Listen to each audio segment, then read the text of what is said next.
Bom, 2 Timóteo capítulo 2. Você já abriu, amém ou não? Temos estudado isso já há quase 2 anos. Conselhos paulinos do pastor para quem ainda tem ouvidos. Nós temos estudado a cada quarta-feira um conselho. E esses conselhos nos têm sido bastante caros e abençoadores. Na semana passada, nós terminamos o conselho do versículo 10, que está lá. Por isso, tudo suporto por amor dos eleitos, para que também eles alcancem a salvação que há em Cristo Jesus, com glória eterna. Nós estudamos o amor, quando é Deus em nós, de verdade, tem a geografia da cruz. Então, a Bíblia diz que Deus é amor. Quem ama tem Deus. A gente sabe se uma pessoa tem Deus no coração, é a proporção da forma como ele se relaciona com as pessoas e com a vida. O amor é a marca do cristão. Agora, quando esse amor é de Deus mesmo, ele tem a marca, a geografia da cruz. Ou seja, ele é vertical em direção a Deus, mas também ele é horizontal em direção aos homens. Falamos que há muita gente que imagina ter Deus no coração porque ama, mas alguns amam a Deus, mas não amam ao próximo. Então, na verdade, esse amor não é de Deus. É aquele amor que a Bíblia chama de fingido. E que do qual, quando conhecemos a Jesus, somos libertos, ensinou Paulo. Um amor que é direcionado ao céu, mas que nunca é direcionado na verticalidade no próximo. Então, esse amor gera religiosos frios e insensíveis. Geralmente fanáticos. São os religiosos que são tão ligados na sua religião que produzem guerra e que ferem pessoas, que ignoram pessoas, que machucam pessoas. Esse amor não tem nada a ver com Deus. Mas há também aqueles que se dizem cheios de amor, mas o amor deles só é em direção aos homens, mas não tem relação nenhuma com a divindade, com o metafísico, com o sobrenatural, com o supranatural. Ele não tem transcendência. Então, ele se transforma num filântropo irrealizado. Ele é tão bom, mas esse cara é gente boa demais, pastor, é muito bom, mas é um infeliz. E a gente olha para ele e diz assim, pô, como é que uma pessoa tão boa como a Dona Maria pode ter uma vida tão desgraçada, pastor? Como é que o seu Zé, esse coroa é maravilhoso, todo mundo na rua gosta dele. Ajuda todo mundo, mas olha a vida dele.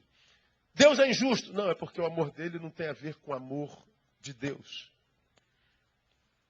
É um amor que é deformado. Só tem verticalidade, mas não tem horizontalidade, não tem verticalidade. Ele não tem a geografia da cruz. Quando o amor é Deus em nós de verdade, ele tem a geografia da cruz. Jesus não morreu na cruz à toa. Ou eu amo na geografia da cruz, de modo que eu tenha um amor que faça bem para a alma, que se transforma em fruto, em semente que frutifica sempre, e que não frustra e não decepciona, ou eu me transformo ou num religioso frio, fanático, ou me transformo num cara muito bonzinho, frustrado, infeliz, porque fazer o bem cansa. Estudamos isso no versículo 10, 8, 9 e 10.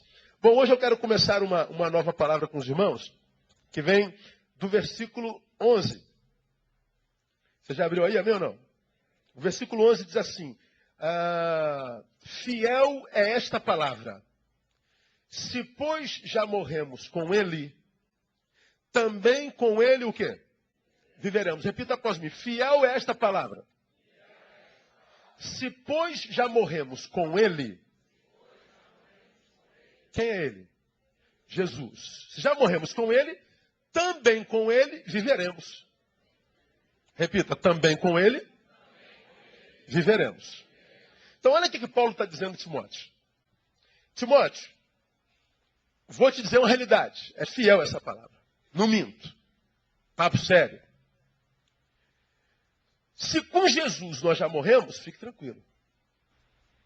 Com ele também você vai viver. Existe uma promessa nesse versículo. Qual é a promessa? Qual é? Não, também. Mas não é vida eterna que está escrito aí.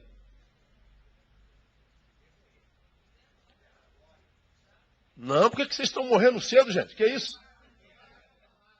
Fiel é essa palavra. Se com ele se morremos com ele, também com ele o quê? viveremos. Qual é a promessa? Vida. Com ele, viveremos. Agora, a gente só vive com Jesus depois que morre? Hoje você não vive com Jesus? Quem vive com Jesus aqui? Deixa eu ver aqui. Ah, bom, você me assustou agora. Não, vamos fechar. Quanto passa a régua, fecha, sei lá, vamos embora. Porque se para experimentar Jesus eu tenho que morrer, morramos todos. Jim Jones é uma bênção. Não é verdade? Não, não, não. Paulo não tem essa concepção, já falamos sobre isso lá no início, no ano passado. Quando a gente aceita Jesus, nós passamos a reinar nas regiões celestiais. Enquanto nós não vamos para o céu vem a nós. O céu na Bíblia é um lugar e é um estado. Quando eu morro, diz a palavra, eu vou para junto dele, mas enquanto eu não morro, ele vem para junto de mim. Nós somos o templo do Espírito Santo. Ele habita em nós. Paulo está dizendo, Timóteo, nós vamos viver com ele. Essa é a promessa do texto. Vida. Vida. A promessa é vida. Agora, essa promessa à luz do versículo é para todo mundo? Veja o texto. Para quem é essa promessa? Para quem, Beth? Para quem morreu. A promessa de vida é só para quem morreu. Pergunta quem nessa já morreu, não?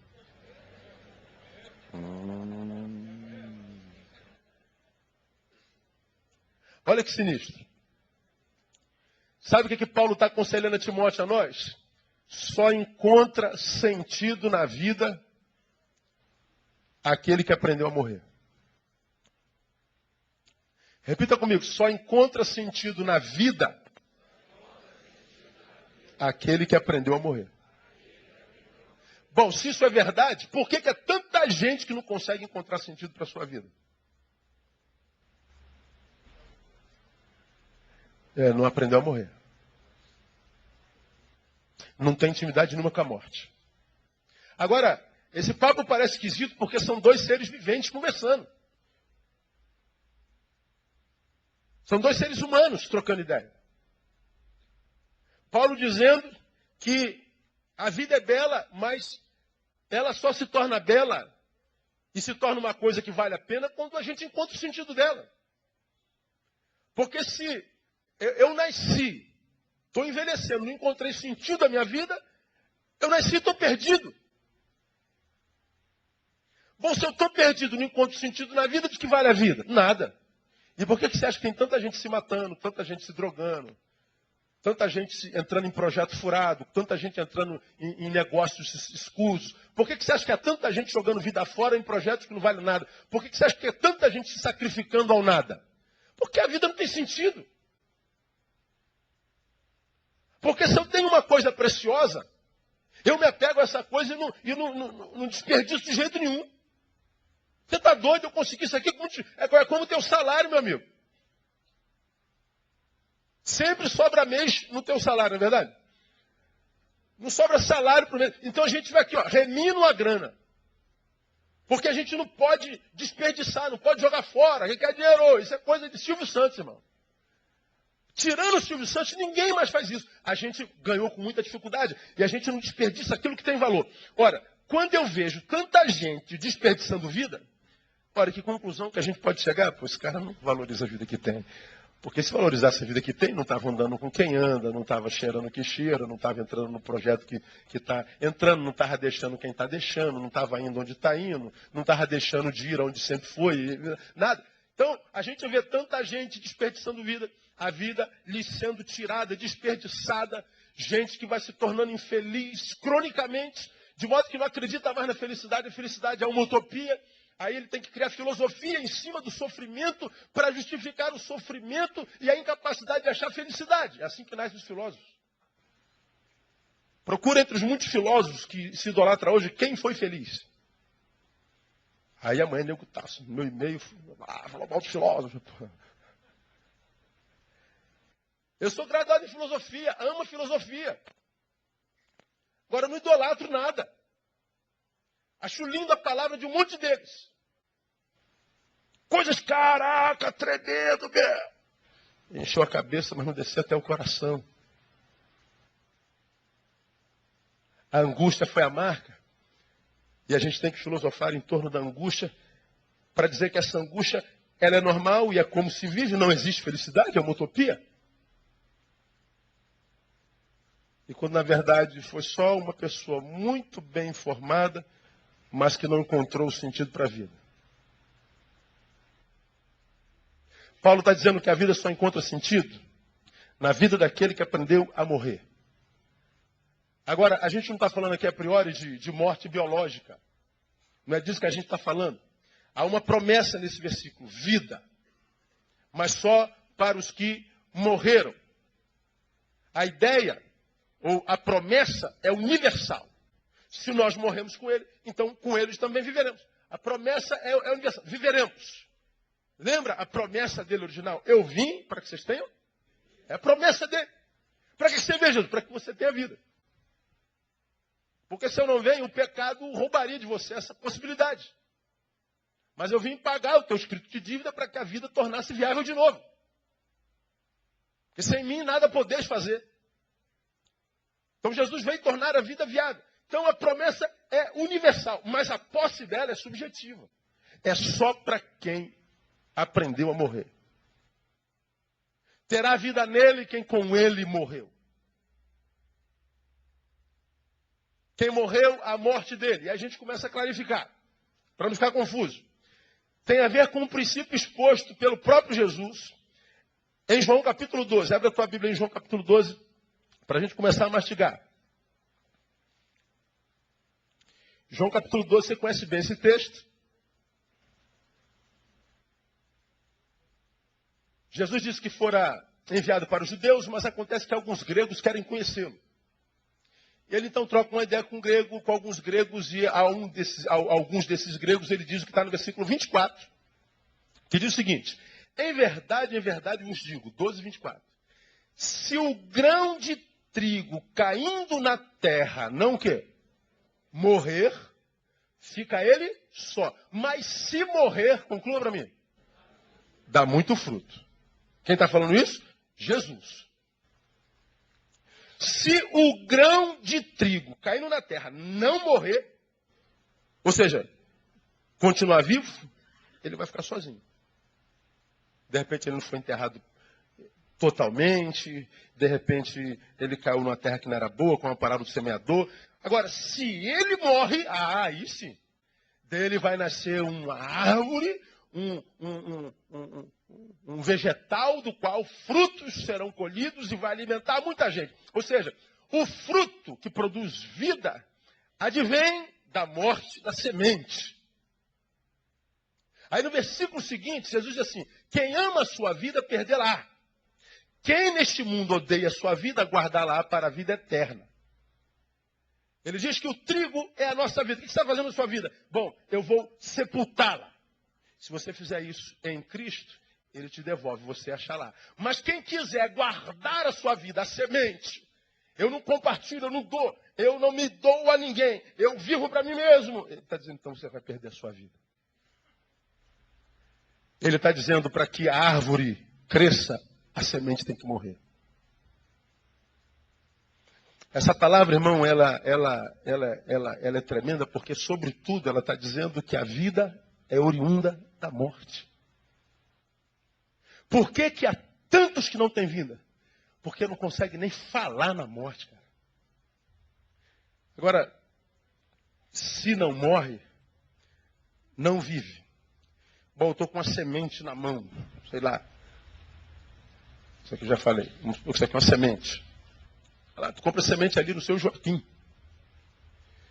Essa semente que é minha posse, se eu não cavar terra e jogar a semente, ou seja, quando eu joguei na terra, eu sei que nunca mais verei. Perdi. Meu Deus, o que você fez com a tua semente? Joguei, enterrei. Mas como? Não, eu tenho uma esperança. Eu tenho uma palavra. Alguém me disse que se o grão de trigo não morrer, portanto não for enterrado, não for plantado, não for sepultado, eu não colho fruto nenhum. Então, sob a palavra de quem disse isso, meu amigo, eu jogo a semente. e vou viver pela fé. Porque ele perdeu a semente, a árvore nasceu e ele come do fruto. Porque a árvore nasceu, ele come do fruto, ele vive. Por que ele vive? Porque ele perdeu a semente. Ganha quem sabe perder. Já ouviram isso em algum lugar? Quem não sabe perder, não ganha. Por causa da lei da semeadura. Aí nós vemos, desde que eu sou garoto, no Brasil, ouvi falar sobre a lei de Gerson. Qual é a lei de Gerson? Deixa eu ver. Qual é a lei? Levar vantagem em quê? Em tudo. Levar vantagem em tudo. Então, a gente vive numa sociedade onde as pessoas só querem ganhar, só querem se dar bem. Acha que vida boa é aquele que consegue enganar o maior número de gente, dar volta em maior número de gente, ou seja, tirar dele para si. Ele acha que enriquecer é tirar de lá para juntar cá. A gente acha que a vida se dá nessa dinâmica do tudo para mim. Mas Jesus está dizendo, não, de mim para o tudo. A minha vida não se estabelece, enquanto vida de verdade, em função daquilo que eu amealho, mas em função daquilo que eu consigo perder, compartilhar. Poder no Evangelho não é ter controle, é perdê-lo, é compartilhá-lo. Não enriquece quem ajunta, enriquece quem espalha. A vinda é oriunda da morte. É como o espermatozoide. Papai e mamãe virando os olhinhos lá. Aí vai um espermatozoidezinho no meio daqueles bilhões, tentando ver quem vai entrar no óvulo. Aí um entra. Você deu mal. Vai deixar de espermatozoide, vai morrer. Agora o espermatozoide morre, aparece o feto. Bom, um tem que morrer para aparecer o outro. É como poderíamos ilustrar existencialmente. Para nascer um homem em mim, o menino tem que morrer. Porque dentro de você não pode coabitar um menino e um homem. Ou você é um menino, ainda que velho, ou você é um homem. Eles não coabitam. Semente e árvore frutífera não coabitam. Um tem que morrer para dar lugar para o outro. Espermatozoide e feto não coabitam. Um tem que morrer para dar lugar para o outro. O girino e o sapinho não coabitam. Um tem que morrer para dar lugar para o outro. É o que Jesus está dizendo. Só encontra sentido na vida aquele que aprendeu a morrer. Um tem que necessariamente morrer para dar lugar ao outro. O velho morre, senão não nasce o novo. É como diz 2 Coríntios 17, né? Pelo que se alguém está em Cristo, nova criatura. O que aconteceu com a velha? Tem que morrer. E você já aprendeu em algum lugar que quando a gente fala da morte da velha criatura, não significa dizer que ela está extinta, mas que ela está no seu devido lugar, totalmente dominada pelo novo homem gerado pela palavra de Deus em nós. Agora, por que as coisas velhas, por que o novo homem não aparece na vida de muita gente? Por que as coisas velhas não passam e faz tudo novo, pastor? Porque o velho homem não é sepultado. Há um eu em nós, dominante, que não tem nada a ver com os valores do Evangelho. Aí, esse ser se transforma num ser coletivo, num ser dicotômico. De um lado, há um eu nele, que é apaixonado pela palavra, é apaixonado pela liturgia, é apaixonado por Deus, é apaixonado pela palavra, é apaixonado por tudo que tem a ver com o céu. Mas esse eu, lamentavelmente, tem que coabitar com aquele outro eu, que está tão apegado às coisas do mundo, às coisas terrenas, aos desejos, aos prazeres, ao egoísmo, ao exibicionismo, a tudo que é ismo adoecedor, que quando eles se encontram, eles entram numa crise existencial terrível. E a Bíblia diz, não há como servir a dois senhores, porque há de amar a um e renegar o outro, e vice-versa. Você vai lá nos frutos do Espírito Santo, falar sobre isso já. Fala que o Espírito e a carne coabitam. E um briga com o outro para que você não faça a vontade do outro. Há os frutos da carne que gritam para que você não faça as obras do Espírito e vice-versa. E você vive com dois cachorros brigando dentro de você. Qual vai ganhar? É como todo mundo diz, aquele que se alimentar mais. Aí nós vemos um monte de gente, a maioria deles, talvez a maioria dos crentes, querendo o novo de Deus, querendo experimentar aquela vida que ele diz que o transforma no nosso pastor, e porque ele é nosso pastor, nada nos falta. Porque ele é o nosso pastor e promete que a sua paz guardará o nosso coração e a nossa mente. Paz que o homem não pode entender, guardaria. Paz, e a gente não tem paz. Que diz que a alegria dele é nossa força, a gente não encontra essa alegria. A gente discursa, a gente adora, a gente diz que tem, a gente tem um discurso maravilhoso, mas não apazigua a alma. A realidade do Evangelho não é internalizada como modus vivendi, como modo de vida. Nos tornamos em criaturas litúrgicas, mudamos de religião, mas não conhecemos a paz de Deus, o fato de verdade. Vivemos a vida para o outro, para impressionar, ser aplaudido pelo outro, para termos cargo na igreja, para que todos pensem que nós somos essa santidade toda. Mas nós sabemos que não somos. Sabemos que em grande escala somos farsas. E a gente muitas vezes, na hora da dor, pede para que Deus nos abençoe. Como eu tenho pregado, Deus está falando, pô, brother, tu é o cara de domingo à noite ou tu é o cara de sábado à noite? Tu está pedindo para eu te abençoar. Qual que eu abençoo? Aquele que sai durante o culto, que levante a mão, que pula, que dá glória a Deus, que está apaixonado, que diz, vai me entregar tudo, que canta Ou é aquele que você é quando não tem ninguém olhando para você? Qual dos dois que eu abençoo? Agora você já aprendeu que Deus não se relaciona com esse ser que nós somos na coletividade. Quando tem olhos sobre nós, Deus se relaciona com aquele ser que a gente é quando não tem ninguém olhando para nós. Paulo está no final da sua carreira dizendo, Timóteo, você está começando uma jornada. Eu quero te dizer uma coisa. Você só vai conhecer a vida se você encontrar destreza na morte, se você não tiver medo dela. Se você for alguém que planta, esteja disposto a perder por amor a Ele. Morrer com Ele, como Ele morreu por amor para nós. Como Ele foi Cristo para a gente, você for Cristo para Ele. Viver para a glória dEle, viver para a glória para Ele é mortificar muita coisa na sua carne. É como nós falamos na aula passada, colocar o nosso eu no nosso devido lugar.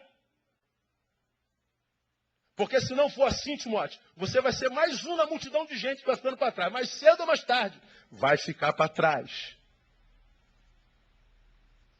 Porque a vida é oriunda da morte, por mais incrível que isso possa aparecer. Então, por que a vida se torna impossível, inviável em alguns?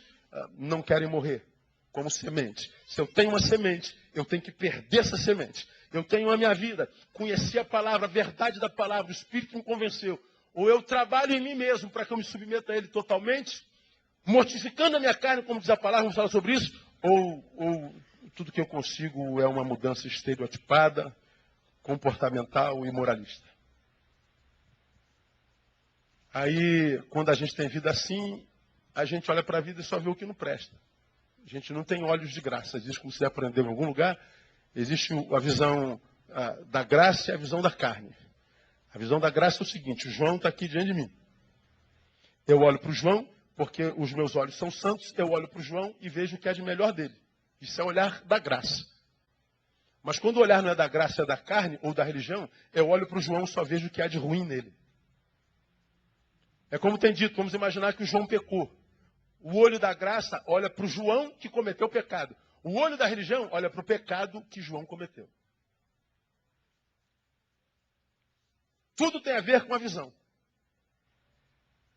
Aí, como a gente vê muita religião, aí me manda um e-mail essa semana, acho que foi ontem. Agora está rolando aí na mídia, que agora a galinha pintadinha também é do diabo. Às vezes eu fico pensando assim, cara, acho que eu vou mudar de Deus. Porque o diabo é mais poderoso, ele é mais divertido. A vida com ele bomba mais, meu. Porque o cara cria tudo de bom. O instrumento do diabo, a bateria do diabo, e música do diabo, dançar do diabo, e ir para a praia do diabo. Meu Deus do céu, vou mudar de Deus. Mas é porque a Bíblia diz, se os teus olhos forem bons, todo o teu corpo terá luz. Agora, se teus olhos forem maus, tudo em ti será trevas. Nada, isso é das trevas. Não. Treva. E treva? Que? Tá maluco? Pintar cabelo de louro, isso é do capeta, irmão. Isso aí como é que é o nome daquele demônio? Pombagira, isso é pombagira. Isso é coisa do diabo. Tudo é treva. Tudo é treva. Tudo é treva. Agora, quando você tem consciência, irmãos, de quem ilumina os teus olhos, aí isso é do diabo. Então era, irmão, porque agora é minha para a glória de Deus. Acabou. Aqui uma fofoquinha aqui. Sujeito casa. Aí fala assim, pô, já pastor, pô, a gente vai viajar de lua de mel, mas o hotel é muito longe. Pô, a gente está aqui numa ideia para dormir. Dorme num motel. Aluga uma suíte presidencial. E é muito mais barato. Pô, mas fulano não entra no motel. Porque o motel é do diabo. Falei, meu Deus do céu, tadinho. Às vezes o nome do dono do hotel é João das Couves. A gente está chamando João das Couves de diabo. Por quê? Porque ele acha que entrar naquele quarto, pessoas já deitaram ali para se prostituir. É verdade, mas você já sentou no banco de um ônibus, onde talvez já tenha sentado um assassino, estuprador. A mesma prostituta que se prostituiu no hotel, sentou no banco onde você sentou. Aí onde você está sentado, pode estar sentado aí, ou sentou aí no culto de domingo, um estuprador. O chefe da milícia, de vez em quando, vem à nossa igreja. Já sentou aí um monte de lugar. O lugar onde você pisa já pode ter passado o pior dos assassinos. Só que na cabeça de alguns, a bênção, a maldição está na coisa. Isso é só uma coisa. Mas a bênção e a maldição está no uso que se faz da coisa. Eu posso estar aqui nesse púlpito, atrás desse púlpito, com o microfone na mão, com a Bíblia aberta, e estar manuseando essa palavra para convencer a você a me dar mais dinheiro.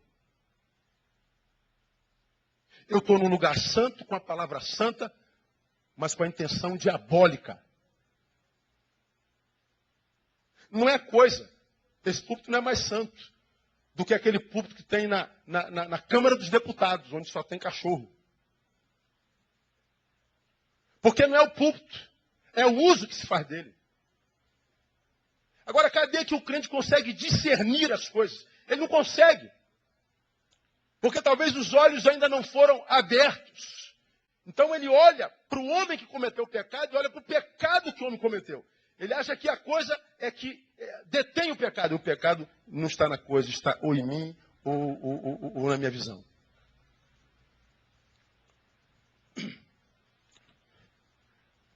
Por que a vida de alguns se torna impossível? Porque não sabem morrer, não cresceram. Então, se eu não aprender a perder, se eu não aprender a morrer, se eu não perder controle, se eu não perder o poder, se eu não compartilhar, se eu não morrer, se o meu eu não for para o seu devido lugar, então eu não conheço vida.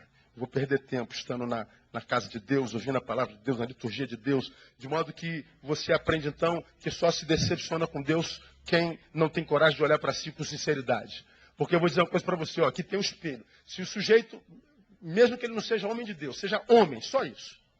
Se ele olhar no espelho e falar assim, ó, acabou de orar e falar assim, Deus, tu não abençoa, tu não abre porta, tu não é bom. Aí depois, se você for só homem, só, não precisa ser de Deus não, só homem, olhar aqui, ó, na tua cara, fala assim, ô sujeito, diz para Deus que você vive o evangelho, que você diz, cantar e prega.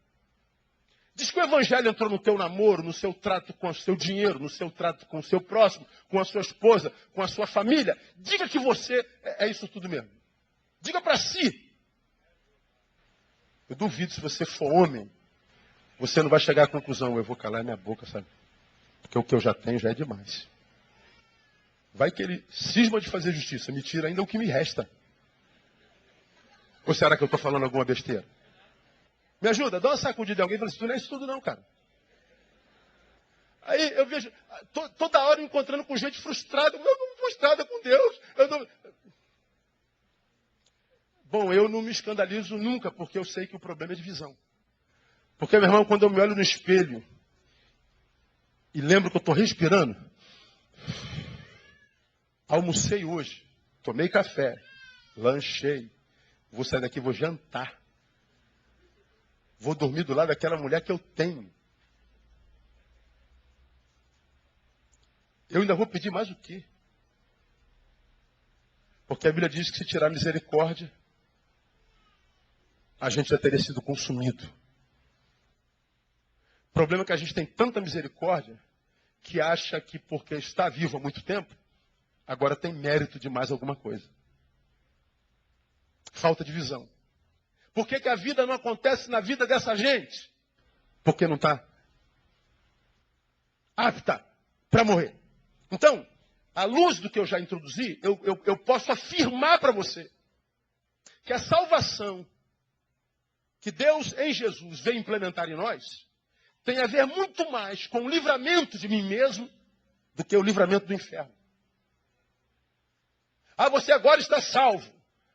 Como quem diz, pode morrer. Você vai para o céu.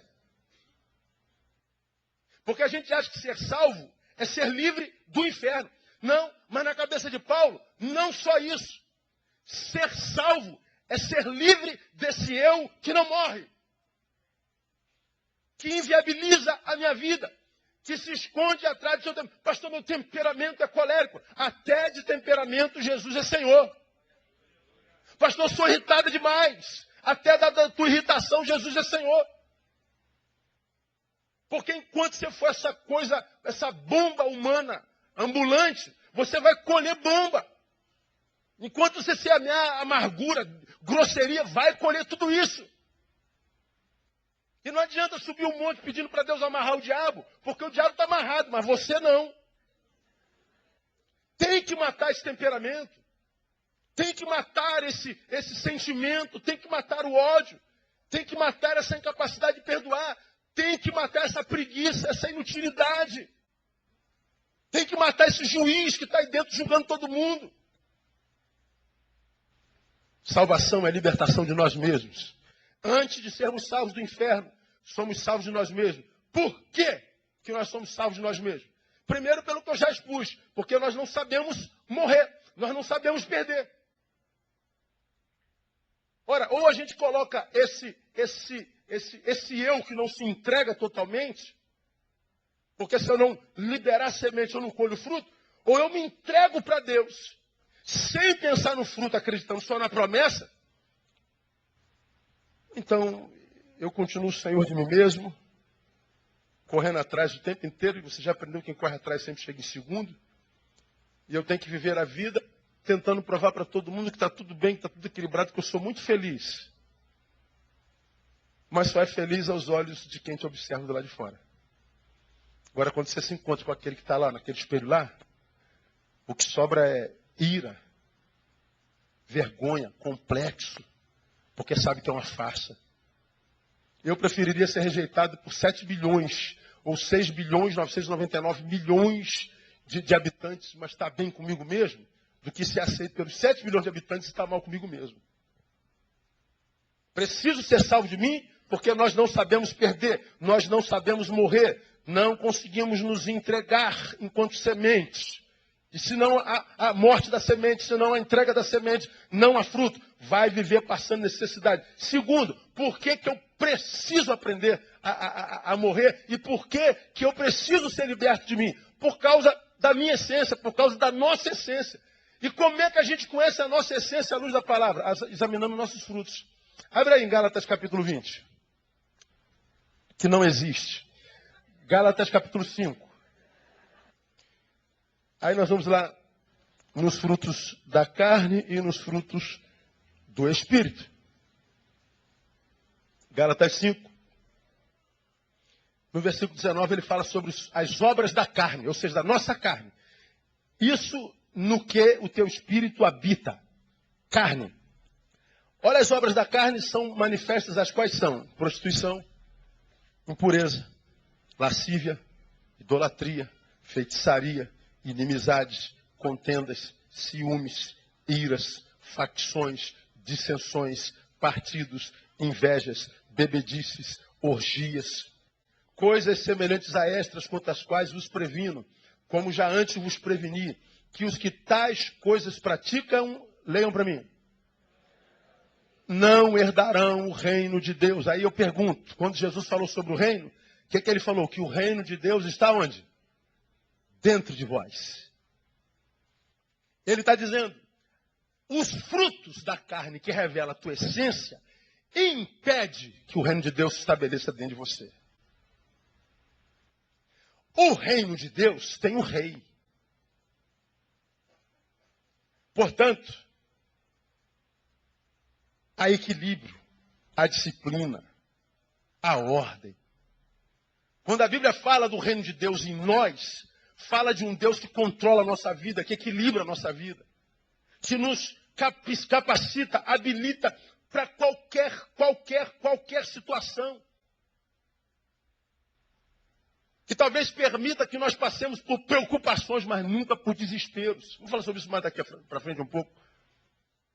Então, quando eu leio esse texto, durante muito tempo ali, os que tais coisas praticam, idolatria, feitiçaria, inimizade, contenda, ciúme, ira, facções, dissensões, partidos, inveja, orgias, não é do reino do céu. Quem é que vai para o céu, então?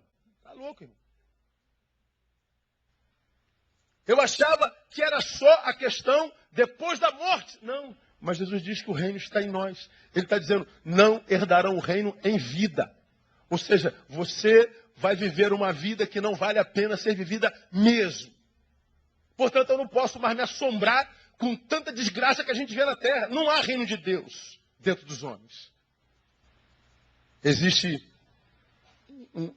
um Deus pessoal que gira em torno do seu umbigo, que é dominado por um eu egoísta, que não compartilha, que só quer receber, que não planta, mas quer colher. Como disse esses dias, há muita gente orando a Deus, pedindo a Deus bênçãos, frutos que não plantaram. Quando recebem, chamam de milagre. Está aí, portanto, porque se fala tanto de milagre hoje? Porque se dispensa um trabalho, semeadura. Mas isso não tem a ver com o reino. No reino, a gente colhe o que planta. Então, quando eu sei da minha essência, essa coisa podre que eu sou, eu entendo por que Jesus morreu para que eu fosse salvo de mim mesmo.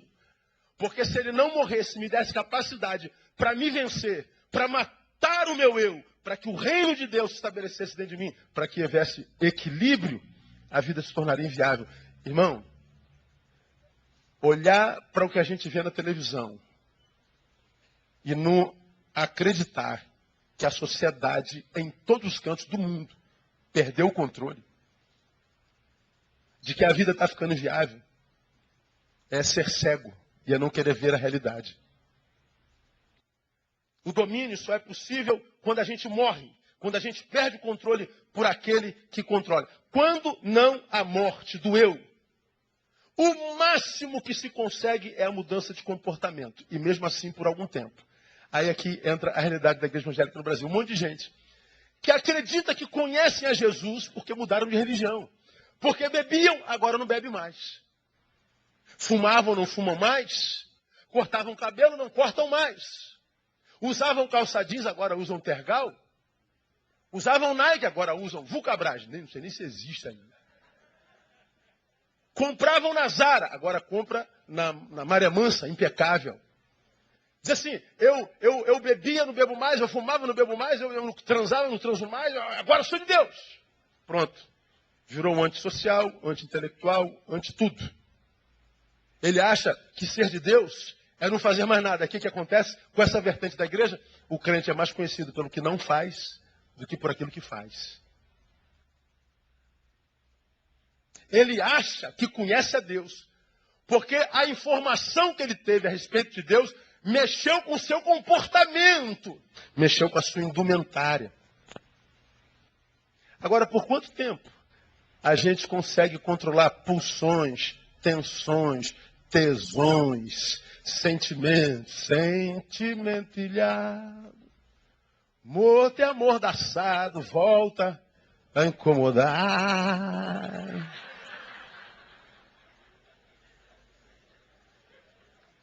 Aí tu vê um monte de gente controlando o comportamento.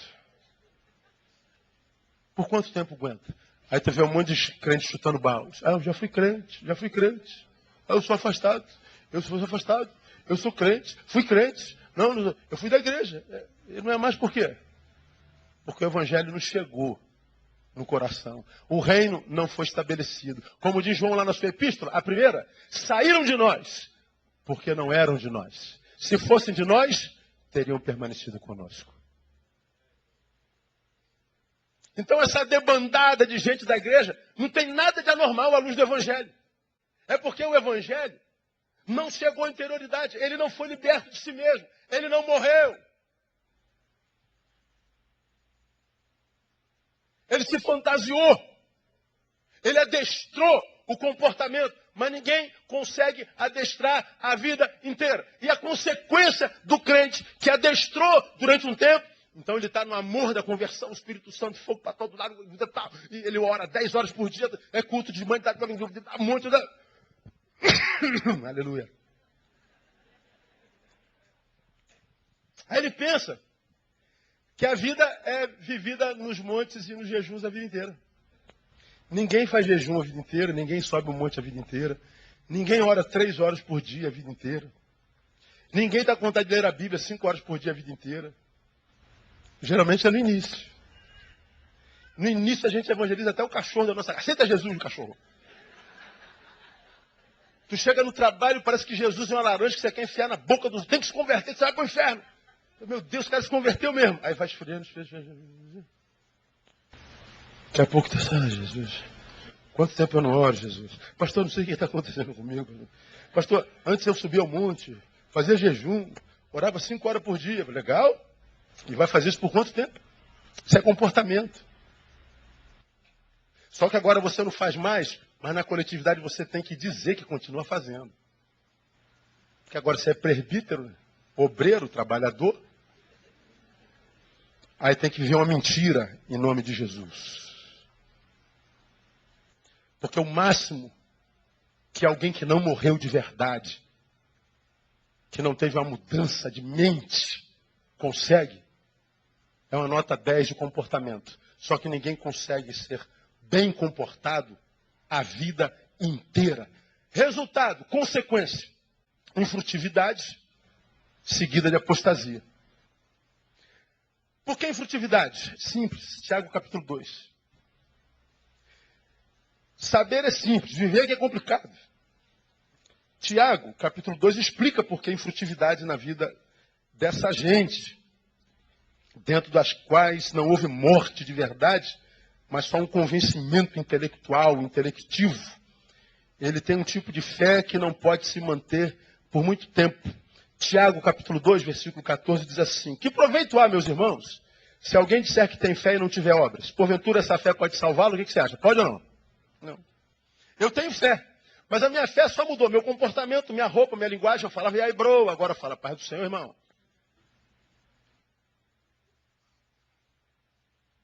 Usava camiseta, agora uso terno e gravata. Me depilava, agora eu sou cabeluda. É para a glória de Deus. Legal, amém? Teu marido gosta? Cai dentro, irmão. Vai à luta. Agora não pense que isso tem a ver com o Evangelho. Você faz tudo isso no domingo, na religião. Mas na tua intimidade, na tua subjetividade, aqueles pensamentos tarados que você tinha, sumiram mesmo? Ou você já esteve sentado aí vendo o teu pastor pregar e falou assim, pô, meu pastor, vem cá, é um gatinho, não, é verdade. Vem. Ai, que vontade de ser pastor André. Já pensou isso alguma vez? Não, aqui é uma benção, aqui não. Ou então você está sentado aqui, olha como a esposa do... Aqui, olha como é que é, irmã, que mulher abençoada, ô irmã. Estou orando pela irmã. O que você está orando por ela? Só Deus sabe. Aí a gente fica com essa mentira, essa hipocrisia entre o homem coletivo e o homem subjetivo. Quem gosta disso é o diabo. Porque ele sabe a incoerência da vida que nós estamos vivendo. Ele sabe da mentira que a gente vive na nossa interioridade. Ele sabe da hipocrisia que habita dentro de nós. Infrutividade. Por quê? Porque a fé dele não pode salvá-lo. Por quê? Se o irmão ou irmã estiver nu e tiver falta de mantimento cotidiano, e algum de vós disser, ide em paz, aquentai-vos e fartai-vos, e não lhes derdes as coisas necessárias para o corpo, que proveito há nisso? Ele vai falando da fé morta. Parece fé, mas essa fé não gera solidariedade, bondade. Essa fé não gera amizade. Essa fé não gera engajamento. Essa fé não gera compartilhamento. Essa fé não gera generosidade. Mas é uma fé que só mudou a tua religião. Tu cultuava no centro, agora vem para o templo. Era o pai de santo, agora é o pastor. Só mexeu com a tua liturgia, com o teu comportamento. Mas não trabalhou no teu egoísmo. Você era egoísta, continua egoísta. Você era sem misericórdia e continua sem misericórdia. Nós não podemos tolerar os pecadores na nossa igreja. É como que se ele não cometesse pecado. Tu vê os super crentes das igrejas que estão por aí, que dizem nós não toleramos pecado. Mas qual? Do outro. Agora bota aqui, ó, como é o nome daquele chupa-cabra que a gente usa? Um pendrive e refresca tudo a vida. Pastor Neil, vamos ver o que o senhor pensou hoje. Bota o Ou seja, meu Deus, seu pastor está amarrado, eu vou mudar de pastor. Agora eu pergunto, seria diferente com você? Agora, você não sabe disso, mas o Deus que eu sirvo sabe. Então não adianta eu chegar no quarto e falar assim, Deus, eu te agradeço, porque hoje eu vi as minhas irmãs e não vi ninguém como mulher. Todas como irmã. O cara me fechou no trânsito e deu risadinha. Eu não tive vontade de matá-lo hoje. Não. Eu vi o pai que estuprou o bebezinho dele de 2 meses e eu não tive vontade de arrebentar a cabeça. Não tive nada disso. Eu não sinto mais nada disso, Senhor. Virei um anjo. A quem que você quer enganar, cara? Por quanto tempo você vai viver essa mentira? Você acha mesmo que isso é o evangelho? Que faz você ser alguém que vive uma vida para inglês ver. E você não sabe que quem vive uma vida para inglês ver está chamando Deus de idiota. Não menospreze a inteligência de Deus. Ele não é idiota. Ele sabe o Neil que eu sou aqui atrás desse púlpito, mas ele sabe o Neil que eu sou ali atrás daquela porta. E se eu quero viver uma vida que vale a pena, eu não posso cuidar só do Neil que está atrás do púlpito. Porque aqui eu estou 2 horas por semana, 3 horas por semana. Mas fora daqui eu estou a semana inteira. Mais importante para Deus é o que eu faço lá do que o que eu faço aqui. Infrutividade. Por quê? Porque a fé morta não consegue ir além do discurso de Deus. Eu posso ter uma fé intelectiva. Eu posso ser um fiz curso de teologia, pós-graduação em teologia, doutorado em teologia, pós-doutorado em teologia. Aí tu dá a palavra para o cara fala assim com a Bíblia. E daí? Esse intelectismo desceu ao coração e gerou reino? Não. Então ele é um infeliz bem informado. Não tem a ver com intelectualidade, irmão. Não tem a ver com informação. O evangelho é algo que se experimenta. Tem a ver, vou ilustrar para você, com 1 Coríntios capítulo 1. Oh, meu Deus, já acabou. O relógio não para, né, cara? É triste. 1 Coríntios capítulo 1.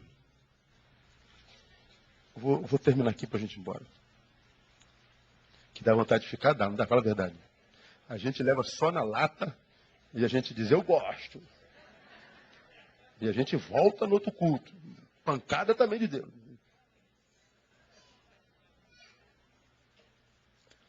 Mesmo que a gente esteja errado e goste, sabe por quê? Existe ainda fome em você de Deus. Você fala assim, pô, cara, eu preciso melhorar muito.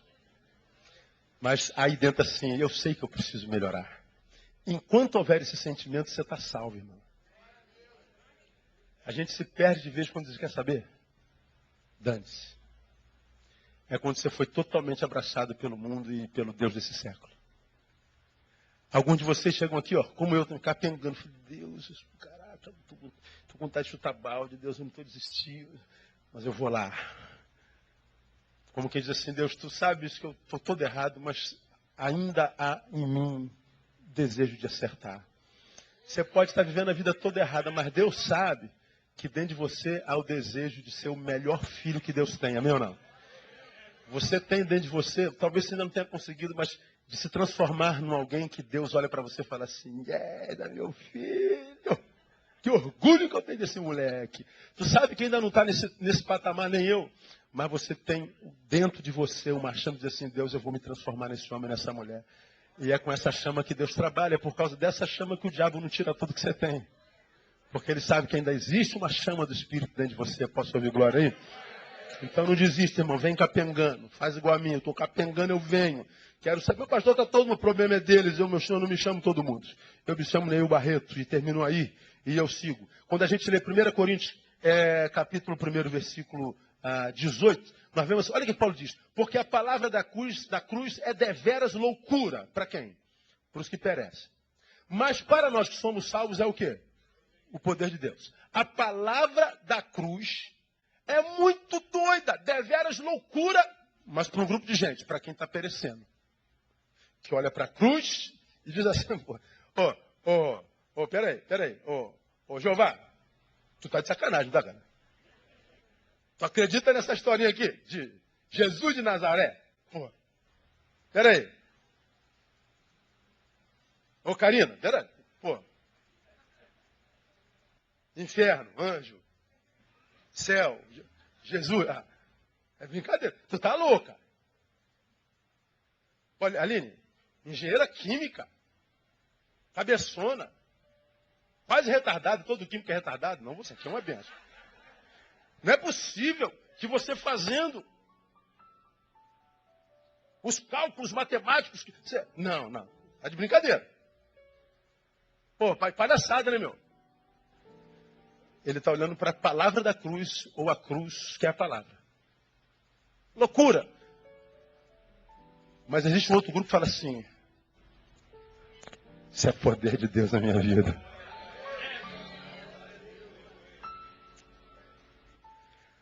Você lembra da história, você se emociona, você chora. Você quer se curvar por causa do que essa cruz simboliza. Agora, olha que coisa interessante. Os dois estão olhando para a mesma coisa, não estão? Loucura, o outro diz, poder de Deus. Mas peraí, nós estamos olhando a mesma coisa, gente. Peraí. Pois é, então não tem mais a ver com a coisa, tem a ver com os olhos de quem vê. É como vocês, crentes, que vivem na disputa com os ateus. Deus existe, Deus não existe, mas Deus existe, mas Deus existe. Vocês estão brigando, Deus está aqui de lado. Porque o objeto discutido não muda em função do que você crê ou não crê. Mas você ainda discute, não é para provar nada ou deixar de provar nada, é para mostrar que o teu argumento é melhor. Só que não se conhece a Deus por argumento, gente. Discussão, blá, blá, blá. Mas eu não posso me calar. Por quê? Ele toca na tua fé sem que você admita?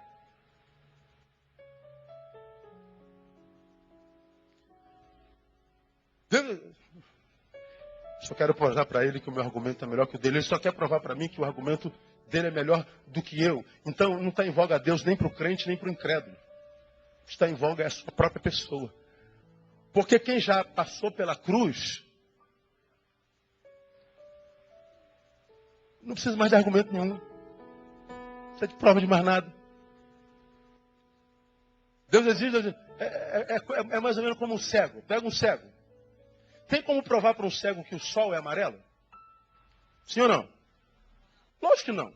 Mas tem como provar para um cego que o sol é quente? Tem como provar para um cego que ali há um mar? Não. A não ser que nós o levemos para dentro dele. Agora você quer provar para um cara que não passou pela cruz que Deus existe, que é poder de Deus. Como? Por que da diferença da visão? Por causa das experiências de cada um. Você passou pela cruz, a cruz passou por você. Você passou por Jesus, Jesus passou por você. A visão com a divindade é experiencial, não é intelectiva. Agora a gente acha que só está perdido os ateus que não creem nele.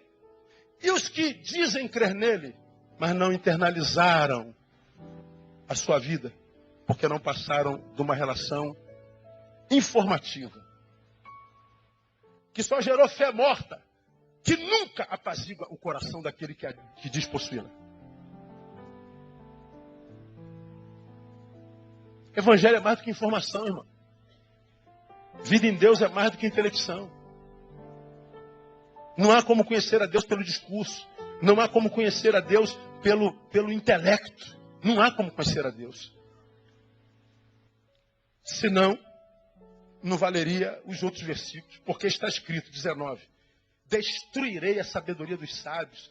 Aniquilarei o entendimento dos entendidos. Onde está o sábio? Onde está o escriba? Onde o questionador deste século? Porventura não tornou Deus loucura a sabedoria deste mundo?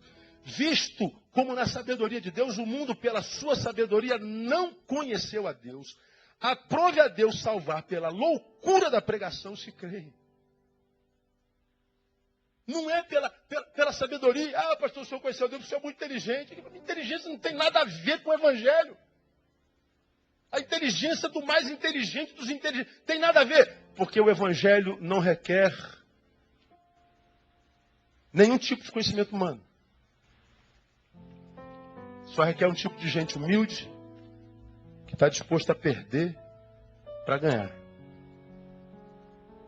Perder é vencer a si mesmo. Isso é humildade. Reter, medo de perder, é soberba. É a dificuldade de reconhecer que há alguém acima dele. Por isso que a Bíblia diz, Deus ocultou essas coisas aos sábios. Porque o sábio só acredita no que a sua sabedoria humana, que Tiago chama de terrena, animal e diabólica, pode revelá-lo. E essa sabedoria é útil, aberta para a vida, mas não tem nada a ver com Deus. Nada. Nada, nada, nada, nada, nada, nada, nada, nada. E o religioso, aquele que conhece a Escritura, mas não o Deus dela, conhece a liturgia da igreja, mas não o Senhor dessa igreja, que mudou a religião, portanto tem uma fé morta, só intelectiva, que não se transforma em experiência. Ele não esteve debaixo do sol e provou, não é quente. Não, o sol não é quente. O sol não existe, não estou sentindo, filho meu. Aquele camarada que foi curado lá na porta e ele foi levado diante do espetor. Você diz o que é dele? Ele é Messias? Eu não sei, cara, eu não sei de onde ele veio, para onde ele vai, o que ele é, que ele não sei nada. Eu só sei uma coisa, eu era cego e agora eu vejo. Então, cara, você fala assim, ele não existe, mas que ele é um inexistente que lhe deu a vida, ele deu de volta. Quem teve essa experiência já não discute mais a sua existência, sua bondade, sua fidelidade. Pode falar o que quiser, pode desconstruir o que quiser, pode aparecer um novo estudo, pode aparecer um raio que o parta. Meu irmão, eu estava morto e ele me devolveu a vida. Eu estava cego, agora vejo. Eu não preciso de conhecimento, eu não sei nada a respeito dele, eu só sei do que ele fez na minha vida e acabou. E quem teve essa experiência, não precisa mais de neurônios. E alguns, porque acham que tem tantos neurônios, nunca vão ter essa experiência. Consequência, infrutividade e apostasia. Termino lembrando que nós já falamos aqui.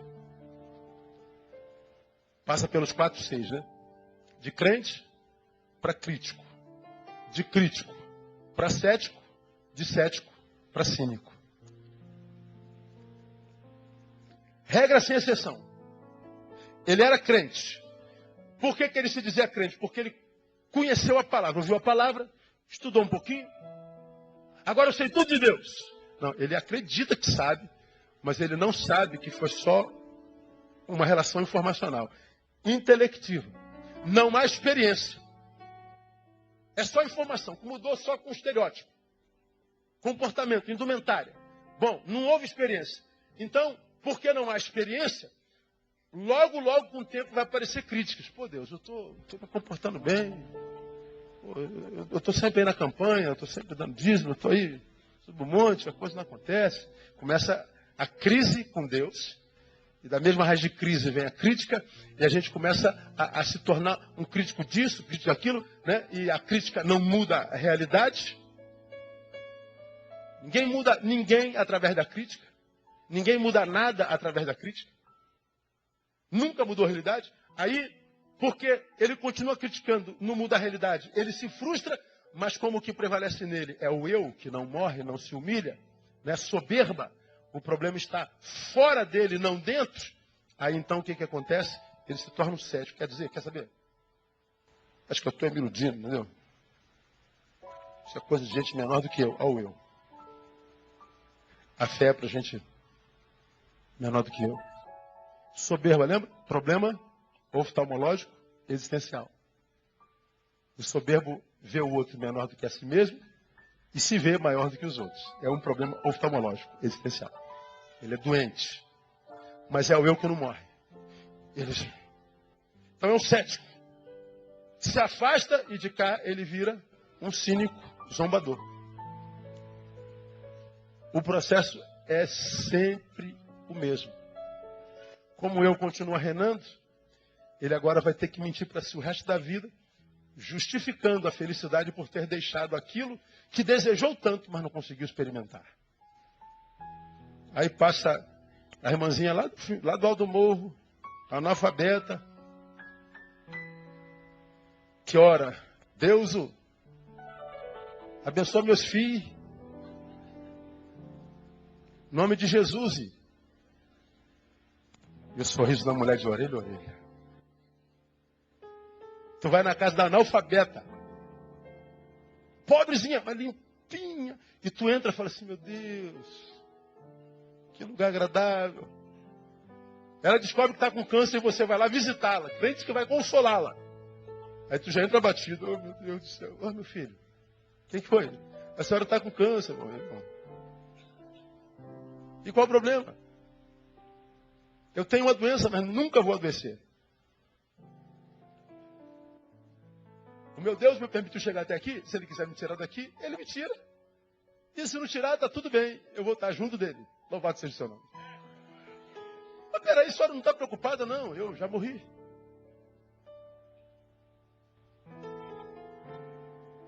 E tem tempo. Eu já passei por isso. Então não me preocupo. Como diria Epicuro, ele diz, por que a gente tem tanto problema com a morte? Bom, enquanto nós existimos, a morte não existe. E quando a morte existir, é a gente que não existe mais. Por que se preocupar com a morte? É verdade. Porque a morte só é problema para quem não viveu.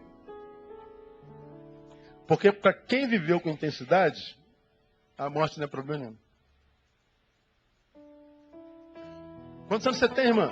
Ah, você não está me perguntando de identidade. Tá, estou miserável. Qual o teu problema com a tua identidade, com a tua idade? Ah, não gosto de falar de idade. Por quê? Está envelhecendo e acha que isso é feio. Envelhecer é um privilégio. Você tinha que prestar culto aos seus pés de galinha. Aos seus pneuzinhos. Prestar culto às suas estrias. Ao invés de ficar deprimida.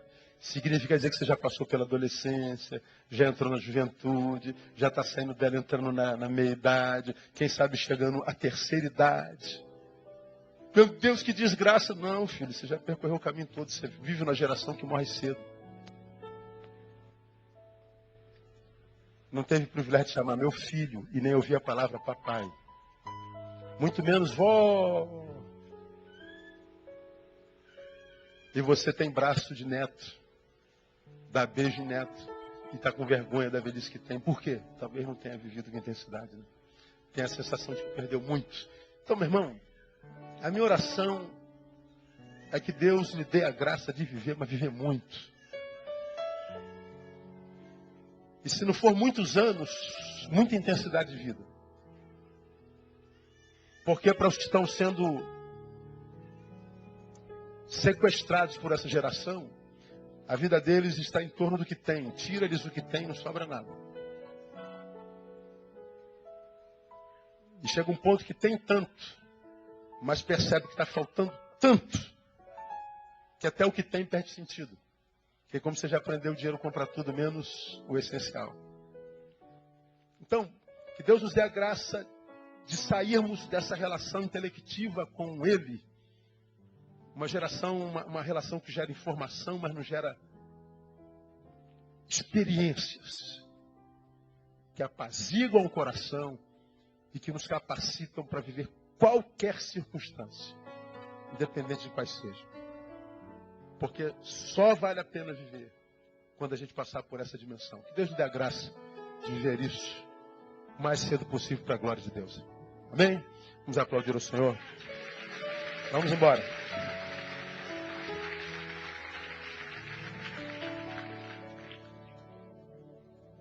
Oh, aleluia.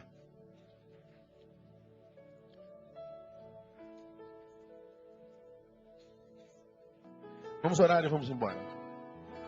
Ó Deus, muito obrigado por esse tempo precioso. Queremos essa vida, Deus. E aprendemos que só é possível depois que a gente morre. Então, Deus, nós queremos morrer. Mata cada um de nós aqui nessa noite. Que o nosso eu seja sepultado para que contigo vivamos. Liberta-nos de nós, salva-nos de nós. Salva-nos desse eu soberbo que não se quebranta. Salva-nos desse eu que pensa poder te conhecer através de informação e de intelectualidade. Quando tua palavra diz que tu tornaste louca a sabedoria deste mundo. Portanto, ó Deus, nós queremos a tua loucura, porque tu disseste que a loucura do Senhor é mais sábia do que a sabedoria do homem. Então, ó Deus, nós queremos o que tu tens para nós. E estamos dispostos a renunciar o que for necessário. Nesse tempo de loucura humana, nós queremos a loucura de Deus, que é a saúde. Queremos, ó Deus, aprender a remar contra a maré. Nós queremos essa experiência. Então leva-nos além mesmo. Além dessa fé mentirosa, farsante, dessa fé morta, dessa fé tendenciosa. Queremos, ó Deus, viver uma fé que produza frutos, que glorifiquem teu nome. Queremos viver uma fé que faça com que nos encontremos contigo de forma experiencial, de modo a que não haja mais dúvida de quem tu és e do teu caráter. Dá-nos essa alegria e te daremos glórias. Leva-nos para os nossos lares guardados e dá-nos pelos méritos de Jesus o restante de semana abençoado na tua presença. Por Jesus oramos e em nome de Jesus agradecemos e abençoamos o teu povo para que assim seja. Amém e amém. Vamos aplaudi-lo. Vamos em paz. Deus abençoe. Sexta-feira estamos juntos no Sexta Pau. Não saia sem dar um abraço no teu irmão.